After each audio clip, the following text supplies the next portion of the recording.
په دغه ویډیو کې به موږ زده کړو چې څنګه کولی شو په وینډوز کې نوی یوزر اکاونټ جوړ کړو. راشئ په سټارټ بټن کلیک کړئ، سیټینګ باندې کلیک کړئ، اکاونټس باندې کلیک کړئ،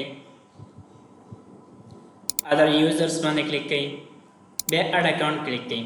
که چېرته مې ویډیو خوښه شوه نو ویډیو لایک کړئ او زموږ چینل هم درسره سبسکرایب کړئ.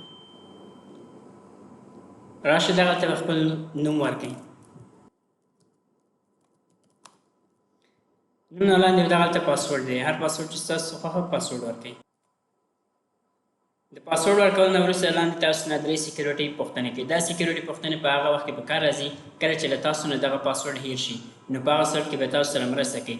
دغه سیکیورټي پوښتنې په خپله ځان سره وکړئ. پوښتنې په دغه رقم دي: د هغه ښار نوم څه شی دی چېرته چې تاسو زیږېدلي وئ، د هغه مکتب نوم څه شی دی چېرته چې تاسو داخله اخیستې وه، ستا د تره زوی نوم څه شی دی او ستا د ماشومتوب هغه تخلص څه شی دی. نو دغه پوښتنې دي، پوښتنې وګورئ او په انسر کې ورته جواب ولیکئ. د جواب ورکولو نه وروسته په نیکسټ باندې کلیک واخلئ او زموږ اکاونټ جوړ شي. اوس که غواړئ خپل اکاونټ وګورئ، سټارټ بټن باندې کلیک کړئ، نیو یوزر باندې کلیک کړئ، 3 ډاټس باندې کلیک کړئ او دلته به ستاسو نیو یوزر اکاونټ جوړ شوی وي.